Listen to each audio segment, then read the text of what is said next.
Okay, so this particular session we're going to look at is an English analysis skills session.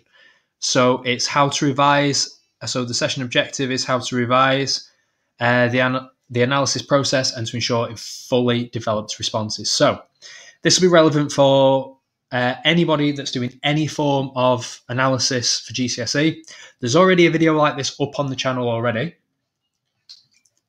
but I wanted to make this a little bit more user-friendly, go through the process a little bit better now that I've actually got a screen recorder and everything else. It's not all handwritten, so I can go back and tweak little bits. Again, this is going to be a live process, so I will be showing you the edits and the mistakes that I make, which is better for learning. If you can see the mistakes I make, again, there'll be similar mistakes you can make. I'll show you how to correct them and how to make them obviously better in your analysis, much more fully developed and rounded. So these are relevant for the students that I've been marking for recently, but these will be general strengths, weaknesses, etc., strengths, areas for development that a lot of you will have in your analysis already. So strengths from my marking so far shows that my students have a really clear understanding of the text, character, and mostly context. Now, as I've said in a previous video for the contextual analysis video or contextually analysing video, if you can put comments in about context, it will raise your grade, okay? Because you are showing a deep appreciation of what the writer's trying to do, or what the writer was trying to do, should I say. And for some elements, such as Macbeth, Inspector Calls, on OCR, on the OCR literature specification especially, they do require you to talk about context, okay? But I actively encourage everybody that does any form of response to a text at GCSE to put in some contextual knowledge in there, because it will greatly enhance your mark. Again, I like to use the analogy of AO3 being your context mark, being the spinach to Popeye's AO1, your general understanding. Excuse me. So with that, quotations are really well chosen because it reflects the really clear understanding. They clearly relate the focus of our question with secrecy and Jekyll and Hyde, and they are a really good starting point for some really insightful analysis. So what my students are saying is insightful. However, there are areas to develop. So name your devices. Literature and language. Whenever you respond to any form of question to do with the text, please make sure you're naming your devices. Similar to the reason why you include context in your answers, naming devices shows a really, really clear understanding of what the writer has used and why they have used it. If they use an extended metaphor throughout a particular scene or a particular chapter, say why they do it. Say they use a extended metaphor. This is the reason for it. Again, just saying they refer to this all the way through isn't as detailed, isn't as insightful as naming that metaphor and recognizing the device that they use. And finally, the links to context. And this is something we're going to look at today, the linking to context to the analysis and the question focus. Okay. A lot of the ways that it is taught in schools in general is make sure you get a contextual comment in there. Okay. And a lot of the times we are all guilty of it. A lot of the times we do just bolt on a context reference at the end of an analysis. What I'm going to try and do today is build in that contextual analysis throughout the writing and making sure that we're building on it as we go through, or at least if we do refer to context at the end, that it is fully integrated into the analysis. Okay, so this is the wonderful analysis process that we are going to use. For those of you that aren't familiar with it, it is the what, how, and why. The what, how, why. Now, this is something that has been developed. My students have heard this many, many times before, but this is something that's been developed from lots and lots of time spent looking at top grade 9 level responses. And everything, so we are taught in general to do the what and the how. What the writer uses, so naming your devices, what the writer uses to suggest the focus of the question. You put your quote in, you tell me what it implies, and you say because. And a lot of us stop there. However, to build that, I would say, grade 6 plus understanding, and that 6+ standard, that grade 6+ standard, we have to go into the why the writer's done that, okay? How it's been used, and it's been used this way because it's part of that, but saying why it's significant in reflecting the focus of the question, but also in reflecting context. Because if a certain image has been used in a metaphor, for example, it's been done so for a particular purpose, and everybody is influenced by context. Okay, everyone's influenced by context. Everything you write, everything you experience, everything you do is contextual based. Okay, your experiences, the writer's experiences, all built in. So, one might say, a nice way to start your essay, nice way to start your analytical response, because it opens up a dialogue. It doesn't just say the writer uses this to do this, okay? Because you're making a definite statement there. There's no area, there's no space for critical analysis. By saying one might say, or it could be suggested that the writer uses this, you're opening up the dialogue, because there is no saying we're right. Again, there's an age-old meme that's been doing the rounds years and years that says something like the writer describes the curtains as being purple, for example. And there's two sides to this. One side is that the purple represents royalty and sophistication, and it creates this royal, formal atmosphere. And potentially what the writer actually intended was the curtains were purple. Now, the difference being is what we say about the royal implications and whatnot of the colour purple will get you your grade 6, 7, 8, and 9. However, just saying the curtains were purple isn't even going to get you a grade. It might get you a grade 1 or 2. So for all intents and purposes for your English exams, it is really important that you do that level of extension and that level of justification. Okay? Now, so the writer uses a metaphor to suggest whatever the question is asking you to suggest. Right? So if, again, our question was secrecy, so the writer uses a metaphor to suggest secrecy in chapter 5 of whatever novel in this way. Please don't say just to suggest secrecy. Suggest secrecy as it implies information being withheld or whatever. You put your quotation in. So quotation implies. Don't use the hyphen. Everything in the colours is what you can use. Obviously, this is because in question stems and whatnot. But you put your quotation in, you explain what that quotation itself implies. What is the image in that quotation? What does it imply about secrecy? And say, this is because. So saying something, so if we take, maybe not secrecy for an example, but from Jekyll and Hyde, for example, if we take a damn juggernaut, the writer uses a metaphor, arguably, or personification. The writer uses a metaphor to suggest that Hyde is an unstoppable, unfeeling force.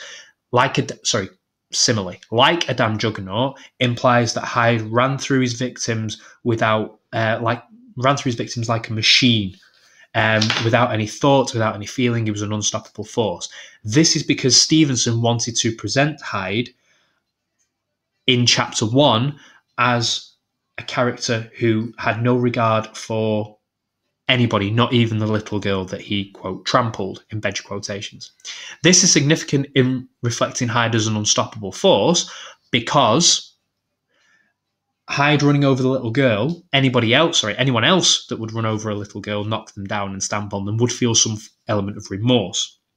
However, Hyde being described as a juggernaut, a train, and an object that has no feelings implies he didn't feel that remorse. This is significant at the time the novel was set because Hyde, being this level of character, would have gone against all Victorian values, as women were to be protected and children were to be protected, etc. Now, I've just given you a verbal example there. I've waffled on for a little bit, but I just wanted to exemplify that for you. So let's put this now into practice. So here's our practice question for an inspector calls. So let's make that a little bit bigger. So, how does Priestley present Mr. Birling in an inspector calls? Nice, simple question. So, how does, right there, we are looking for devices. Okay, we are looking for specific quotations, specific devices of how Priestley does something. Now, Mr. Birling is our focus. Now, you will already have if you've studied Inspector Calls. Inspector Calls is the example I'm using. But you will already have a knowledge of Mr. Burling, his character, his thoughts, his feelings, things that he does, and hopefully the context around him. Okay, and you need to bring all that knowledge into your response. Now, this is from the beginning of Act 1, the section that I've taken, and it's Mr. Burling talking about people of Eric's age. Okay, so the younger generation as he would see it. So taking it in the same manner wherever we step in. Yes. Oh, and this is also, the question isn't, I think the question is, this is taken from BBC Bitesize. So do have a look at that. So yes, you don't know what some of these boys get up to nowadays. The more money to spend and time to spare than I ever had when I was Eric's age. They showed us hard. They worked us hard in those days, kept us short of cash. Even then, we broke out and had a bit of fun sometimes. Gerald, I bet you did. But so again, Gerald's response, if we were focusing on Gerald, we could say that he's just simply buttering Mr. Burling up because, again, at this stage of the play, he is engaged to Sheila and obviously wants to make a good impression. But to this point, I don't want to lecture you to young fellows again. So he's obviously speaking. So two young fellows, he's speaking to Eric and Gerald. But, key thing, so he doesn't want to lecture them, but, so he is going to lecture them. What so many of you don't seem to understand, a man has to make his own way and to look after himself. Okay? So this bit, but what so many of you don't seem to understand, he's making assumptions. So Mr. Burling is one that's very set in his ways. A character, because of his capitalist nature, because of the time period, the 1910s and the late 1800s, the way Mr. Burling was brought up, he's very set in his ways, very set of men bring home the money, women stay at home, look after the children and whatnot, and they have the typical Victorian values. The upper classes ruled, etc., etc. And as if we're all mixed up together like bees in a hive, community and all that nonsense. So obviously the key word there is nonsense. Okay, so I've highlighted these quotes that I'm going to use to answer this question. So if we quickly scooch back up here. So we're going to use this format. Again, if you want to take a screenshot of this now to have to one side as you write this, we will come back and review it later on. What I might try and do actually is I might try and put this down there and make it a little bit smaller and right next to it. Hopefully my computer will let me do that. It'll let me do that, that's fine. So let's make that a little bit bigger. Okay, so we can make a start. Zoom in slightly. So we can see the quote save. So we can see the quotations there. Okay, so one might say that, now obviously writer, we're going to use his actual name. So we're going to use Priestley. So one might say that Priestley uses, so let's choose our first quotation. So, but what so many of you don't seem to understand, okay? But what so many of you don't seem to understand. Now, seem presents a little bit of modality, it's uncertainty, it's seem, he's not committing himself, okay? But so many of you don't seem to understand, so it's slightly uncertain. So the quote we're going to use this, there's a couple of things we can talk about this. So but what so many of you? So we're going to use that collective pronoun first of all. So uses collective pronouns to present Mr. Burling's attitude towards young people of that time, specifically people like his son Eric, as being, let's have another quick look at the quotation. Some of you don't understand, managed to make his own way and look after himself. Okay, so as being, so young people as being inexperienced and naive. Okay, you don't seem to understand now. So you, I can actually spell would be useful. An English teacher needs to spell things correctly, obviously. You don't seem to understand Now, just a quick little side note about this. I've talked about collective pronoun here. So here's my named device. Again, here, the first bit of the checklist. Here's my named device.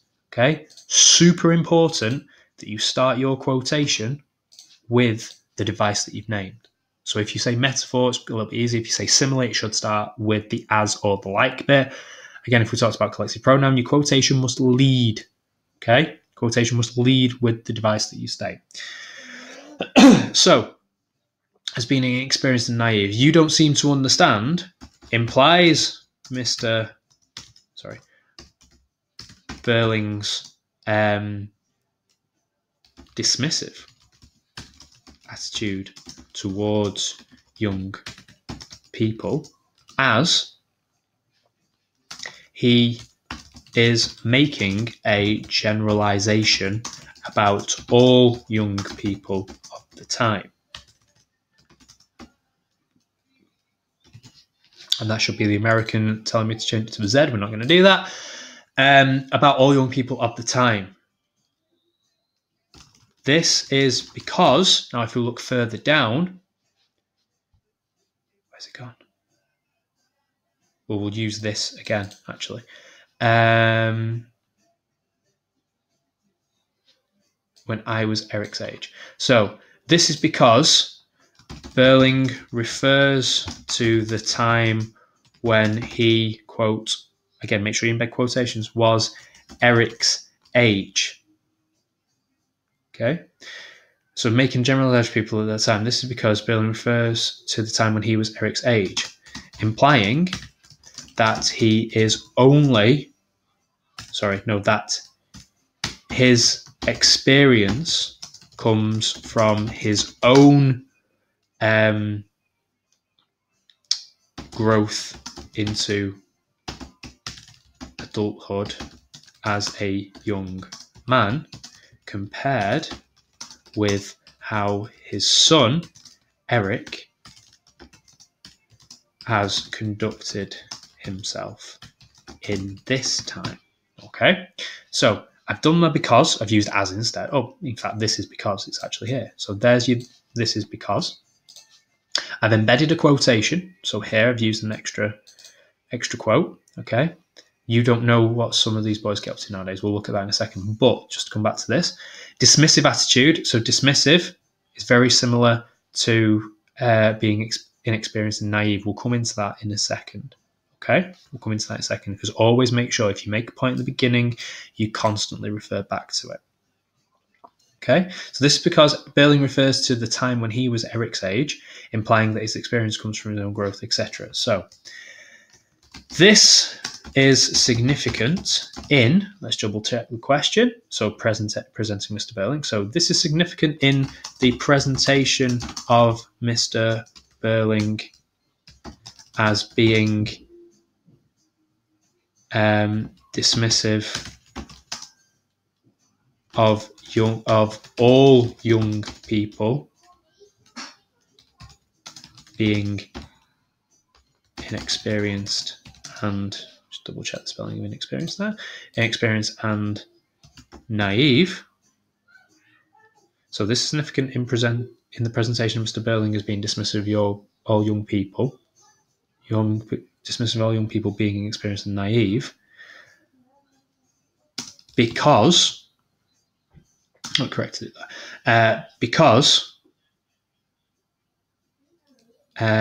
later on in the scene, let's have a look later on in the scene, okay?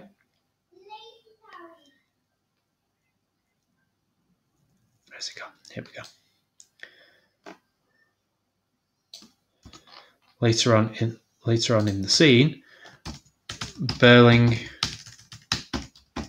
refers to such people as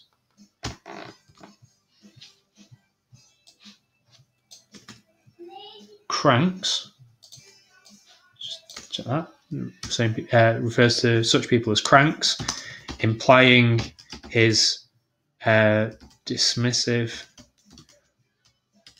but also disrespectful attitude attitude, spelled correctly. So refers to such people as cranks, implying his dismissive, but also disrespectful attitude, which stems from the clash of generational values. Let's get another embedded quotation in there. Generational values. You'd think everyone has to look after themselves, after everybody else. So generational values. You think everyone else looks after themselves. Okay. Which stems from general class. You think everyone else. Generational value. Sorry. So again, this is the benefit of this looking at the thought process, which stems from a generational clash of generational values. Mr. Burling comes from the old school way of thinking, a capitalist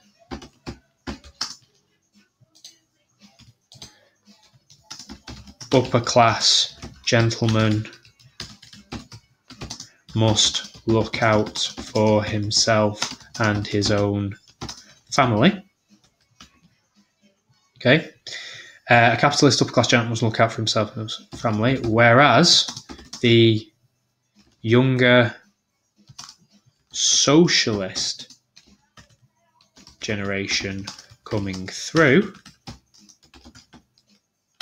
spell through correctly, coming through,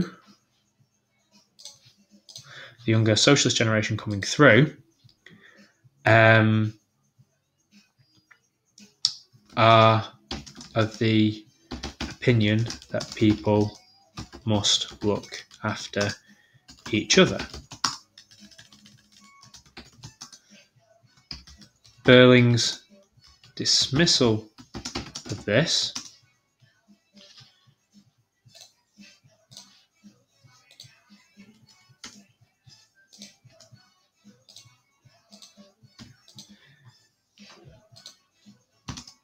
implies his lack of tolerance and understanding due to his own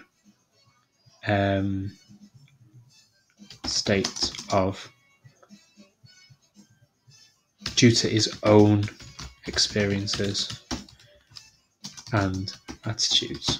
Perfect. Now we could leave it there. That'd be a perfectly good answer. I'd be perfectly happy with that because we have got a little bit of context included in there. We've got the relevance to the question. So this is significant in the presentation of Mr. Burling. Now, that was the focus of the question. If we look back, how does Priestley present Burling? So that's a presentation of Burling. We've gone a little bit further and said what he's being presented as. Okay, so we've extended that interpretation. We have done a little bit of context in here in terms of capitalist, but just to round it off, I do want to use this stem. So furthermore, again, you could, just before I do that actually, you could, which stems from a clash of generational values, we could put it in here. So this is also significant as contextually Mr. Burling comes from the old school way of thinking. So there is your contextual stem there. Just check that reads right. So this is significant in the presentation of Mr. Burling as being this, because later on in the scene, Burling refers to such people as cranks, implying his dismissive but also disrespectful attitude, which stems from a clash of generational values. Now here, the significance, we've said why what we've said here is significant. Okay, so own growth, etc. We could have put that in there, but provided you talk about context, you get the contextual analysis in there. You don't have to use this analysis step. Okay, you don't have to. However, I do recommend doing so, at least in the beginning, as you get used to the process of making sure you get everything in there. Use those, and then gradually, as you become accustomed to getting context in there, to embedding it, because don't forget, this has been embedded. Generational values leads into my context, leads back into what we said previously. Okay, we said this previously, right? So it links back into what we've said. Okay, lack of understanding. The younger generation are the opinion, lack of tolerance. Yeah, we're constantly referring back to the points that we've made. Okay, experience and naivety. In fact, cranks, implied dismissive, lack of tolerance, comma, which further highlights his opinion of the younger generation being naive as they do not follow the capitalist mentality. There we go. Now that is I would class that as a near perfect answer, because we've linked everything together. We've got the inexperience and naivety in there. Later on in your answer, you could go on to talk about Eric and Eric's reaction and how he deals with Eric later on, say in Act 3, when he refers to him as being spoilt and whatnot, when they find out about Eva's baby and Eric being the father. You could link that all the way through there. However, the main point of this is his attitude to the young people as being inexperienced and naive. We've linked it all the way through. So dismissive, inexperienced and naive. Younger generation being naive because they don't follow the capitalist mentality. So just to quickly recap then, we've said one might say, so we've got that starting stem in there. Collective pronouns, we've got our name device in there. In fact, let's highlight these in orange. Let's do a dark orange so we can see it. So we've got the one might say, collective pronouns. To present Mr. Burling's to present. So we've got the to present bit, or to suggest. To present Mr. Burling attitude at the time. As. So let's get that in there as well. Let's get that underlined. Just color code it so you can see what we've actually included. So there's your what, your how, and your why. Sorry, here's your what in there. As simple as that, just a statement, but please make sure it's as specific as it can be. And let's do the experienced and naive bit in orange as well, because obviously that is what we've said and what we're going to focus on. You don't seem to understand is, whoopsie daisy, you don't seem to understand is our how, because there's our quotation. We've got what it implies there. We've got that this is because in there, and here this implies Mr. Burling is dismissive, his dismissive attitude. Fill it out. This is because here is the reason for his dismissive attitude. Okay, so the because is the reason. Here's what you've said. So here's your quote. Here's what you've said it implies. Here is the reason for it implying what you say it does. Okay, this is significant in the presentation of Mr. Burling as dismissive. We'll just stop there for a sec. So there is your why it's significant in terms of the question. The presentation, don't forget, is the key word from the question, because later on, etc., it refers to them as being cranks, implying it's dismissive. So it's this bit that's the important bit. So because he's implying dismissive, but also disrespectful.